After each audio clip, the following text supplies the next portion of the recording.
I just thought I'd do a quick video on what I'm going to be doing this weekend. Well, we've still got a little bit of light. It's a good time to do it.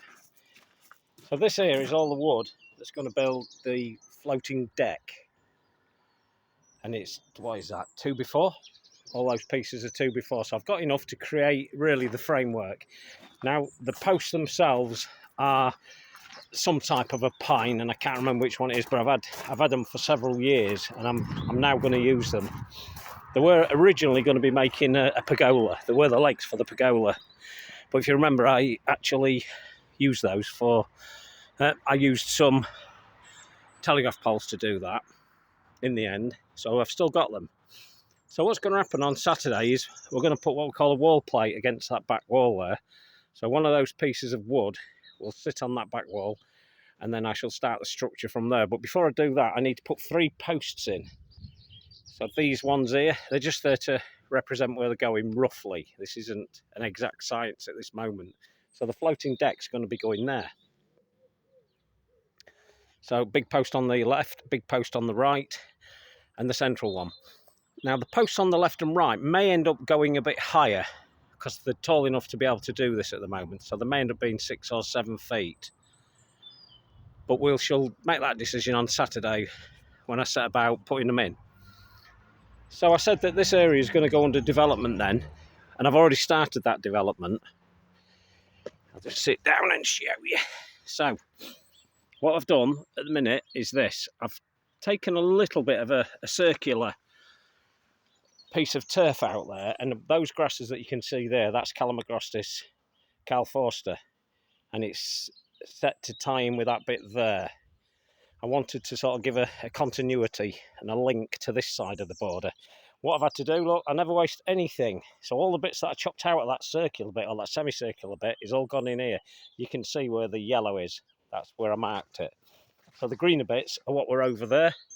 The light green bits, they're what I was putting up against the back of the garden. So they look like they're dying, and they're not put in properly. I literally just do this all the time. I just throw them down. And they will knit together, and I will add soil, bits of soil, to level it back up as we go along. So at the moment, it's not level, as you can see. It kinks away that way, but I'm not bothered about that yet. This is just getting things in. Now this area here, I'm having a few ideas with. We're probably going to put a brick path in, or something like that, running down into here. The shape will change completely. I've already moved this tin here yesterday, moved it up to here. And the Deschamps, which is Gold Tau, which is fantastic. If you look back on one of my videos, my grass videos, you'll see what it looks like when it seeds.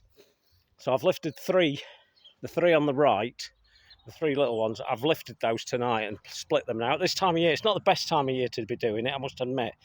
But I needed to get on with this, so I just went for it. And what happened was, the clumps were as big as that, but as I've lifted them, they've split open naturally, and this is what Deschamps is good for. So if you're looking to increase stock, give it another month and then lift it, and then the clods will practically fall apart and create little tufts. In fact, there's still one here. Right, that's a plant there, actually, I could put back in. But the ones I've saved are bigger than that, and they're going to be potted up. And there must be about 20 that's come from it, so it's an easy grass to keep going.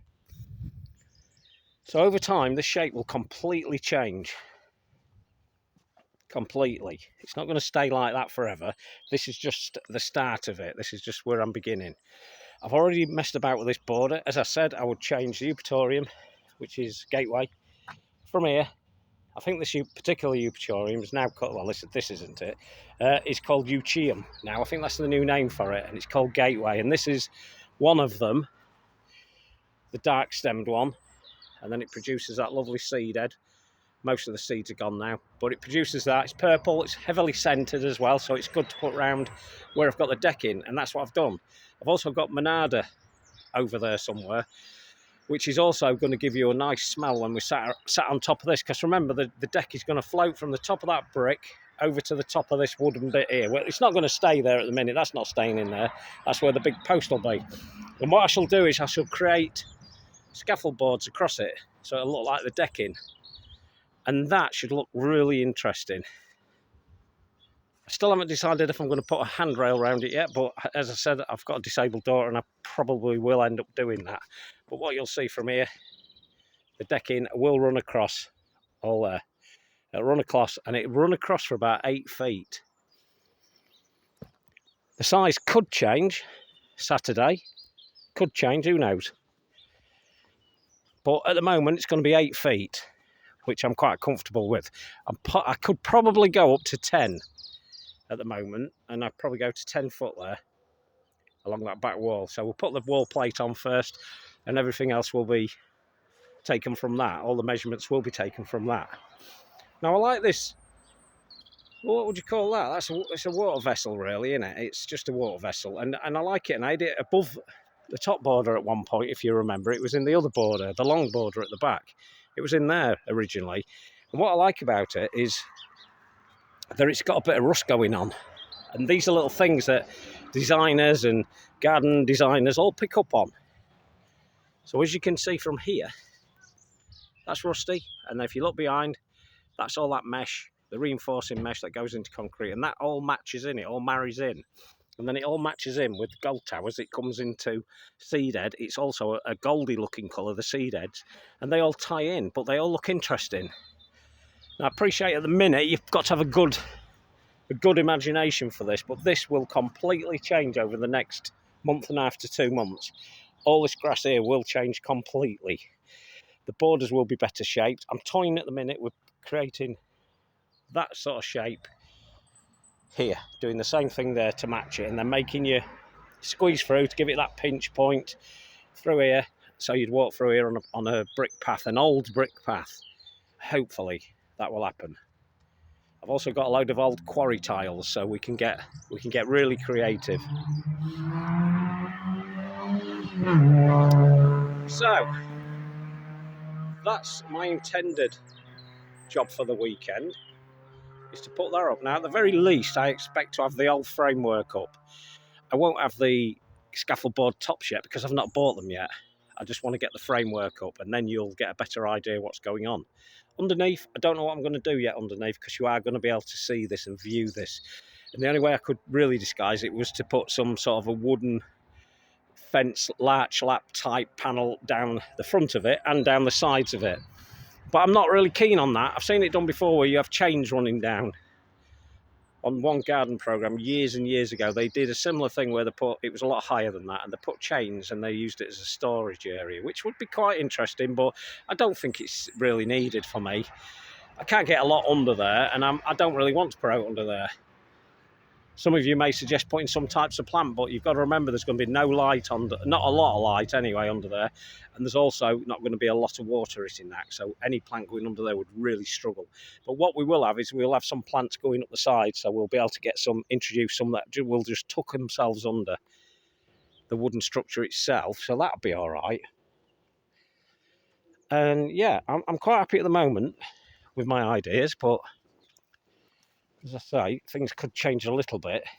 But from up at the house, it should look really nice. And once that decking goes on, that's going to set the tone for the rest of this.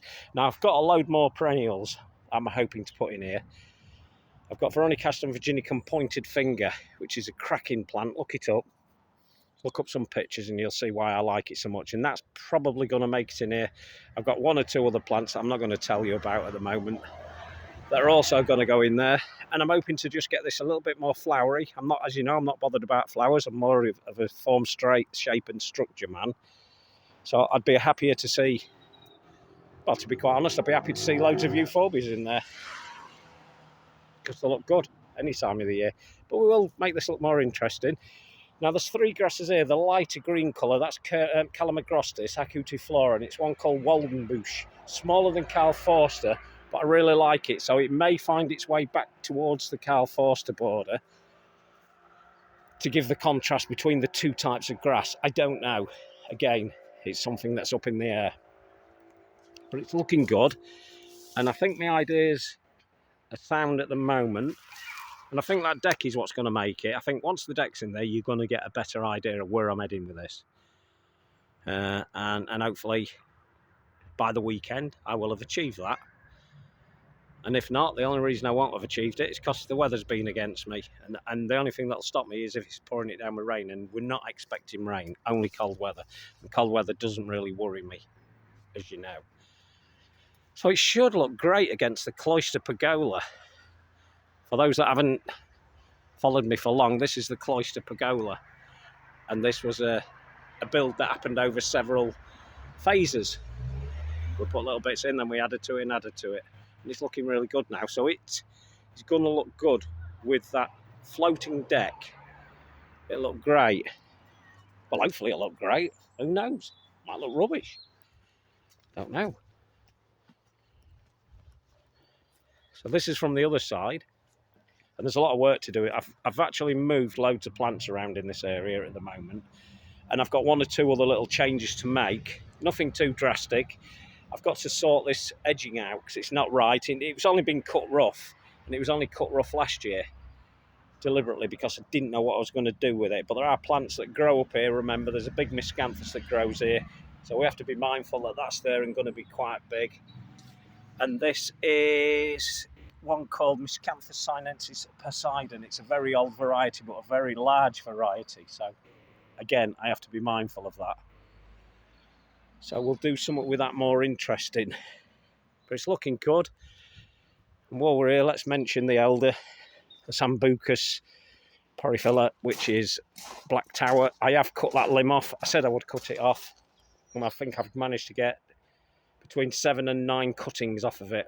And hopefully they'll all be successful and take. I've moved another one further back. Now this is all because of the way I've put the deck in at the moment. So the other elder is that little stick there. Can you see it? There, that one back there, that is the other little elder, and there's one the opposite side of the deck. And the point of these two being so close to each other is to add that interest and intrigue. So when summer comes, it starts blocking your view from certain things. And I think the only thing I'm lacking at the moment, and I did have something in here, I had a small growing yew, which is evergreen. I think it's lacking an evergreen. I'm very tempted to go and get another evergreen. I like my viburnums.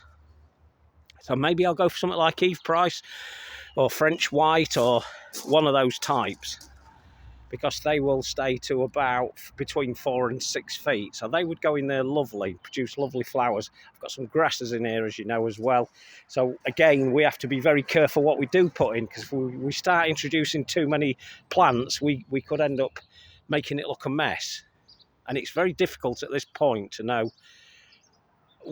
how it's going to look. Even for me, sometimes I do struggle. I've got good spatial awareness, so I'm okay as to what size the plants are going to get. But I moved some in the September last year, and there's a couple of the plants that I'm not sure whether I've pulled out the right ones and moved them. I have moved a plant over to here where those two other sticks are there, and I'm hoping that's the Monarda, which is Westacre Purple. I'm hoping it's there, and I'm hoping that what I've put here, I'm committing this to camera, aren't I? So if I get this wrong, you'll all be privy to it. So the little stumpy bits in the front there, that's Elianthus Cape Star, the little sunflower, the perennial sunflower, and I'm hoping that's there. And then beyond it, there's Eupatorium, and then this side, I've got loads of Eupatoriums that I've planted here.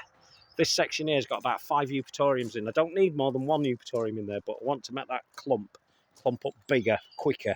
And that's one way of doing it, because once you get to a mature clump, you're okay to split these things. And remember, it's got a scent, so it's going to smell really nice against this. Then there's the Phyllictrum across there. So some of the stumps that are still left, some of the stalks that are still left there, I've left them deliberately because I need to do some assessing while I'm designing these things, and I needed to make sure that they were going to look right with the size and the height of the actual decking itself. Now, we're not going to have any steps coming off the front. I don't want that. This is simply for sitting outside this French door, these set of French doors rather, as we said. I've yet to put a step down there in front of the step, and in front of them I've got some lovely York stone that I'm going to cement onto there. I have to be careful because there is a brick underneath that door itself, and I need to keep that open, so we have to bear that in mind when we build it, but that's easily done. So yeah, looking good, quite happy with it. So one more look at it. See what it's looking like from here. I can just imagine it now. I think it's going to look fantastic. I get so excited when I'm at this part. I don't just do design work and all that. I love my plants as well, and I know what the plants are going to look like. And I know by adding some man-made features, some hard landscaping, does it well. Soft landscaping it is really, because there's not really any cement and concrete type stuff going into this one. So it's what we call soft landscaping, including the cloister pergola, and that's looking great. So for those that haven't seen it before, this is wire meshing that you put in concrete floors to strengthen it, and it's just a good idea to use for climbers. I've been using this a long time, ever since I was on Gardener of the Year in 2004. I used that stuff, and I love it. So there you go. So that's the first part of the next phase. And I guess we could call it the floating deck. And this is what I call the long border. It was one of the first borders, if you remember. I called it the long border. Then I called the border across the way from it the longer border, because it was simply longer. But that is no longer appropriate, because we have segregated it with the cloister pergola and the wildlife dip pools and other things. So it's no longer applicable to that border. But we will still call this the long border, because I quite like the name the long border. And it is a long border, you can see. Comes right from here, right across there. So it's actually longer than the bungalow is by a good 10 foot. And I love it. Absolutely love it. So I don't want to say any more. So we'll see what happens over the weekend. I have been pottering about each night I've got in and moved a few plants. There's still one or two to go in. You can see there's a couple there that's still got to go in. They're grasses. They will go in. I'm not in too much of a rush at the moment. But what I will have to do is I'll have to give this area a lot of thought, because I really want to get this right, because this is going to be the making of it. Apart from the deck, the floating deck, this bit here is going to be the making of this area. If I get this wrong, we might as well get the JCB in and dig it all out, because it won't look right. But hopefully that won't happen. So there you go. There you go. Did I mention that I'd changed the Persicaria? I put the Persicaria polymorpha in there. It's going to be a lot better in there. And we moved out the Eupatorium gateway, which is over there in several spots. And that's just going to work better. I just know it is. And once the Cal Forster gets going, it's going to get to 6 foot here. It'll tie in nicely with a big clump. So if you look back on some of my videos, you'll see this Cal Forster when it's into its full swing. And it does look cracking. And remember, people, it's sterile. It'll never set seed, so it's worth getting. People always ask me what's the best grass. Well, I would recommend that above any other grass. If you're only ever going to get one grass, go for that one. Calamagrostis, Acutiflora, Cal Forster, one of the best. And it won't cause you any problems. So, call it a day at that. It's getting dark now. It's time to lose the light, but there we are from another angle. I'll talk to you on the next one. Ta-da.